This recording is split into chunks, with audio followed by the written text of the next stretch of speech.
So if you're an Ohio State fan who's watched my channel before, who's listened to my predictions for you, namely, you kind of already know my prediction here. So I'm going to walk through possibly the new people viewing this first. And it's basically that Ohio State's on the rise still. Minnesota is going to have a bounce back year. And Ohio State is they're my runner-up for the national championship this year. They're going to rematch with Bama. They're going to frustratingly lose. And I think that is, in my opinion, that is because Nick Saban, he has the 2019 LSU offense completely figured out. I cannot stop repeating that because it's true. And his defense is going to improve from last year as they return most of their starters. And Pete Golding and Charles Kelly are a great defensive coordinator duo. So Ohio State's going to be a really good football team this year. And C.J. Stroud, Chris Olave, Garrett Wilson, Jeremy Ruckert, they're all going to, oh my gosh, they're going to shred teams from head to floor.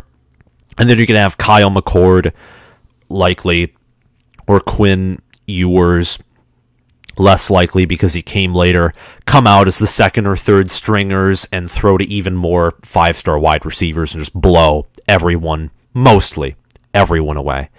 And the one exception to everything that I've been saying, the one team is the team listed besides Ohio State on this image. And you may be calling me insane, but I just mentioned to you, you're winning. You're winning the Big Ten. You're winning a playoff game. You have a better chance to beat Alabama by far this year than you do last year. So why in the crap do I have you losing to Minnesota? And the one reason is literally, it's not even a reason at all. I just think it's going to be an upset game. And, I mean, there are multiple factors tying into that. There's the fact that Stroud is new, and he's going to be playing in a underrated crowd and environment. Minnesota is going to want this game as much as Ohio State does, which is rare for teams facing Ohio State. I mean, I would be willing to bet you any amount of money that Michigan, Penn State, really anyone in the East outside of Indiana, and maybe Rutgers would ever play Ohio State and want that game as a win the same way Ohio State does. And Ohio State by far triumphs those in talent, especially Rutgers. Indiana might be the only somewhat challenger. Same with this Minnesota team. And it's not just that, too. It's the fact that the defense last year was atrocious. And if you haven't learned your lesson last year on the defensive side of the ball, allowing nearly 4 touchdowns, I think that Mohamed Ibrahim and Tanner Morgan and Chris Autman-Bell will tear a mediocre defense to shreds, likely. I mean, Mohamed Ibrahim behind a garbage O-line had, like, every time he got a carry, an average of 5.5 yards was gained. And granted, your defensive line is one of the best. Actually, I said it myself, the best in the country, so I'm not expecting that. But what I'm saying is they're going to keep you honest on the ground and also do very well throwing the ball, likely. Again, I could be wrong. I'm basing this kind of off of gut feeling along with inexperience. And inexperience isn't always a bad thing either. And seeing how good Ryan Day is as a head coach, it's hard for me to use experience as the sole reason. But besides the fact that Minnesota will likely come out with some kind of trick plays, Minnesota has totally studied you as much as they possibly can, and vice versa with Ohio State. This game's going to be a very intense game, and I think that there will be just a few things to look out for, and I'm going to try and talk about it from an Ohio State perspective as a Michigan fan, which is frightening. But I just, really with my prediction for this game, I just have to admit there's really not a good reason or a good argument to predict Minnesota to win here. It's just me thinking Minnesota has a better chance than most people think. Ryan Day himself said they're one of the most experienced teams in the country. Minnesota could shock us all. They did it against Penn State in 19. And granted, that Penn State team is, in my opinion, definitely not as good as this Ohio State team. But I just think that PJ Fleck's going to get another signature win here, kind of just because. And because it's very hard to like have another undefeated regular season, 3 regular undefeated seasons in a row. I mean, Clemson had that in 18, 19, didn't happen in 2020, and they play in an easier conference. Ohio State didn't have that under Urban a great amount. I think maybe 2 years. I think 12 and 13. Alabama, gosh, I mean, all I can think of is 16, and they didn't win the national title that year. Last year they had a perfect season, regular season. 18 they did. Nick Saban hasn't had several perfect regular seasons, I don't think, in a row at Alabama. So I don't know. It's just kind of my gut here, and I'm openly admitting here there's not a reason to pick Minnesota. I just am, and it's not because I spite Ohio State. And I'm not even saying that because I want to, not make anyone upset. What I'm saying here is I have faith in your team to do very well, despite my hatred of you. And I would very much love for you to come to Ann Arbor undefeated. So if you beat us, well, we lost to an undefeated team. We beat you, well, we beat an undefeated team. I don't want you to come to the big house with a loss, because that'll either make it less impressive for Michigan or more embarrassing for Michigan. Either way, I just think PJ Fleck's great head coach, very underrated. This whole team is underrated. This game, I mean, if CJ Stroud isn't Justin Fields, if CJ Stroud is half of Justin Fields, I think it'll be a hard game. And that's not even saying it'll be bad. I just think Minnesota's a solid team this year. And that's really all I have to say about the regarding of the upset here. And now I'm going to move on to things that you as Ohio State fans, I think, should look out for. And I kind of did this in my Michigan video, but for you all, I don't think it's as important, because you're going to be facing a tougher opponent. You can't necessarily expect to win by 30 or 40 points. And if you do, then congratulations. You might vault up to number 1 in my own rankings. Ohio State in this game has a 86% chance to win, according to ESPN's FPI. And Ohio State is favored by 14 points. And I will say, again, have this as an upset. If you beat Minnesota, you're winning by more than 14 points. What you will do, if this game is tough, the second you take a double-digit lead, it's over, in my opinion. And if you choke that lead, it's a whole nother story.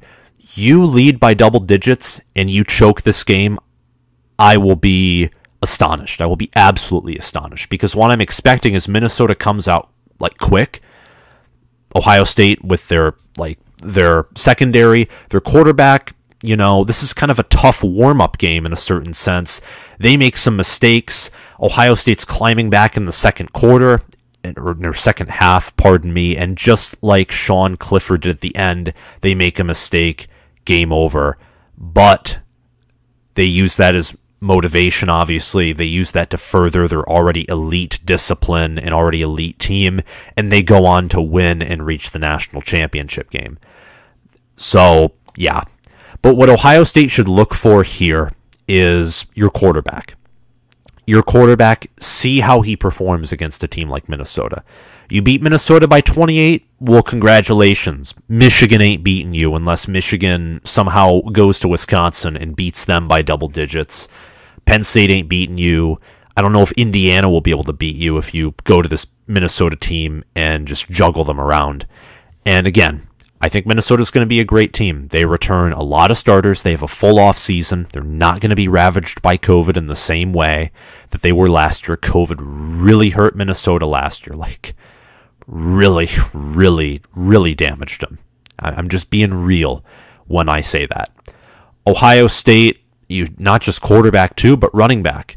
It'd be interesting to see if T gets most of the carries or if Williams and Henderson are tested out and all that stuff. And that's more likely to happen if Ohio State, of course, is winning, or if Teague is somehow the main problem of Ohio State losing. And I really can't get too much in depth about that. I haven't gone that far in my actual prediction of this game. And you should also look for the defensive improvement. So, like, just how the offense basically functions. It's basically two things you should look for. How the offense does against a team like Minnesota and how the defense does against a team like Minnesota. Again, if you beat this team, it's your first game. Ohio State, it tend, seemingly to me at least, like 2014 OSU, some other games under Urban, even some games under Day. Like, think about it. The Miami-Ohio game in 19, where they took the 5-0 lead. Ohio State is a team that early in the games and early in the season, they start off slower. And it's what it is. It's like a train downhill. You let go of the tracks before you start the engine. You're coasting. You're starting the engine as it goes down. And by the end of the year, which is when you come to the big house or host better teams, by mid-October, early November, you're absolutely unstoppable in the Big Ten. And you will like crush everyone, absolutely everyone in your path. It's an early game. If this game was at Ohio Stadium, Ohio State would win by double digits. If this game was game 3 or 4, I'd have this 3 or 4 or later, I'd have this as a definite Ohio State win. Week 2 or 3, I'd probably pick it as an Ohio State win because teams played a game against a different opponent. They kind of understand better how they function against an opponent that isn't them. It's important to do that. That's why the early games against tougher opponents are so popular to watch. You get to see teams work out their mistakes against teams that often capitalize on mistakes. And Minnesota and Ohio State will both be those teams. Ohio State obviously will be the better team. Minnesota, if they lose this game, they'll be an 8-9 win team. If they win this game, they'll have a possibility of getting 10 regular season wins and being exactly like their 2019 team. Again, that's really all I have to say for this video and for everything. I'm picking the upset because I just feel it in my gut. If Ryan Day does win another undefeated regular season, either the Big Ten is gutter trash, even with him being good, or he is the next Nick Saban. It is very hard to have an undefeated regular season, let alone undefeated conference, 3 of them in a row. And Ryan Day, I don't think he'll do it because, again, with the Minnesota pick, but if he beats Minnesota, I'm going to have to go with it and say that you will win your 3rd undefeated regular season. If you like this video somehow, subscribe, comment your thoughts below, hit that notification bell. And you should like this video. Back to what I was saying, well, somehow liking it, because it's an honest opinion. I'm sharing my honest opinion, and it's different. It may come across as juvenile or stupid, but no one ever predicts the upset games. No one, I guarantee you, no one thought Ohio State would lose to Iowa in 17 the way they did. No one thought they'd lose to Virginia Tech in 2014. No one thought they'd lose to Purdue in 18. No one thought Michigan State would come to their house and beat them in 15. And guess what? That Virginia Tech team went 7-6, and you won the national title. That's all I have to say here. Thank you all for listening to my content, and I will see you around.